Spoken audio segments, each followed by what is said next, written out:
शव यात्रा का आनंद ले रहे थे। लोग हमें ऊपर से कंधा और अंदर से गालियां दे रहे थे। एक धीरे से बोला, पट्टा क्या भारी है।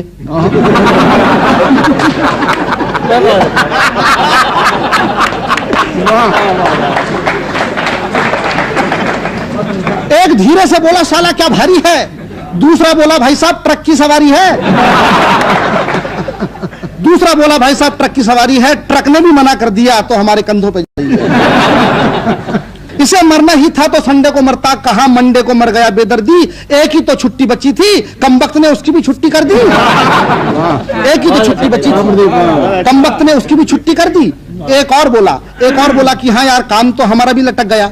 आज बिजली का बिल जमा करने की लास्ट डेट थी तो यहां पर अटक गया। अब कल जो पेनल्टी भरना पड़ेगा उसका पैसा क्या इसका बाप देगा। एक नव विवाहित मित्र बोला कि तुम्हारा काम भी कोई काम था, हमारी तो सोचो, हमारा तो बीबी के साथ हनीमून का प्रोग्राम था। अब पहाड़ों और घाटियों का सुख छोड़ के धूप में खड़े हैं, जेब में एयर कंडीशन के बेकार पड़े हैं। केवल एक मित्र ऐसा था, केवल एक मित्र ऐसा था जो वाकई दुखी हो रहा था। बेचारा फूट फूट के रो रहा था। उससे किसी ने पूछा कि क्या तेरा मरने वाले से इतना प्रेम था जो उसके लिए थोक में आंसू बहा रहा है।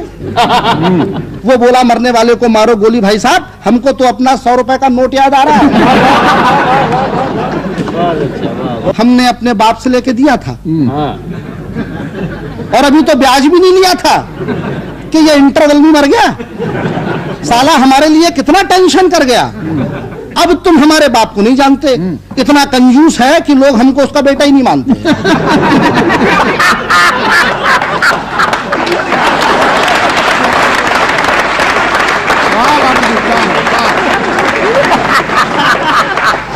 अब तुम हमारे बाप को नहीं जानते, अब तुम हमारे बाप को नहीं जानते, इतना कंजूस है कि लोग हमको उसका बेटा नहीं मानते।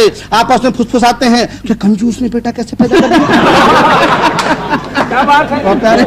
आपस में फुसफुसाते हैं कि कंजूस ने बेटा कैसे पैदा कर लिया। अब बताओ ऐसी कड़की में ये मर लिया, अब हम अपने बाप को क्या मुंह दिखाएंगे। उनको पता चलेगा तो 100 रुपए के लिए हमको बेचे आएंगे। उनको पता चलेगा तो 100 रुपए के लिए हमको बेचे आएंगे। तभी एक सीन और देखिए, तभी हमारे मोहल्ले का कुल्फी वाला आगे आया कंधा लगाने के लिए।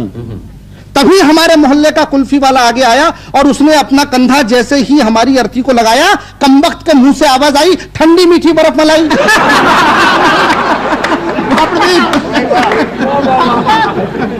तभी हमारे मोहल्ले का कुल्फी वाला आगे आया, तभी हमारे मोहल्ले का कुल्फी वाला आगे आया और उसने अपना कंधा जैसे ही हमारी अर्थी को लगाया, कमबख्त के मुंह से आवाज आई, ठंडी मीठी बर्फ मलाई। कोई पीछे से बोला, कमाल है भाई, यहां पर भी धंधा, दुकान लगा रहे हो कि कंधा। यहां पर भी धंधा, दुकान लगा रहे हो कि कंधा। कुल्फी वाला बोला क्षमा करें, मुंह से निकल गया तो क्या करें।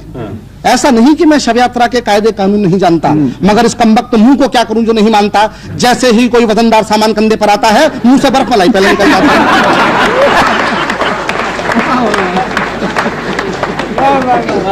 इस मुंह को क्या करूं जो नहीं मानता। जैसे ही कोई वजनदार सामान कंधे पर आता है, मुंह से बर्फ मलाई पहले निकल जाता है।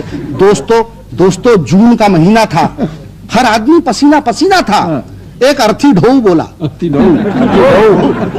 एक अर्थी ढोऊ बोला, यार क्या भयंकर धूप है। दूसरा बोला, मरने वाला भी खूब है, मरा भी तो जून में, मरा भी तो जून में। अरे इस समय तो आदमी को होना चाहिए देहरादून में। ये थोड़े दिन और इंतजार करता तो जनवरी में आराम से नहीं मरता। ये थोड़े दिन और इंतजार करता तो जनवरी में आराम से नहीं मरता। अपन भी जल्दी से घर भाग लेते, जितनी देर बैठते सर्दी में आग तो ताप लेते। अपन भी जल्दी से घर भाग लेते, जितनी देर बैठते सर्दी में आग तो ताप लेते। भला मरने के लिए जून का महीना कितना बोर है। कोई बोला कि हाँ यार सर्दियों में मरने का मजा ही कुछ और है। मरने के लिए जून का महीना कितना बोर है। कोई बोला कि हाँ यार सर्दियों में मरने का मजा ही कुछ और है। तभी पीछे से आवाज आई, अच्छा बड़े भाई आप तो जनवरी में ही मरेंगे।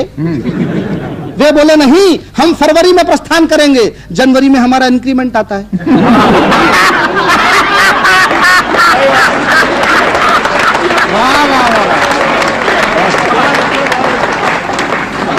अच्छा भाई, तभी पीछे से आवाज आई, अच्छा बड़े भाई आप तो जनवरी में ही मरेंगे। वे बोले नहीं, हम फरवरी में प्रस्थान करेंगे, जनवरी में हमारा इंक्रीमेंट आता है। भला हिंदुस्तानी कर्मचारी भी कहीं अपनी वेतन वृद्धि छोड़ के जाता है? क्या बात भला हिंदुस्तानी कर्मचारी भी कहीं अपनी वेतन वृद्धि छोड़ के जाता है?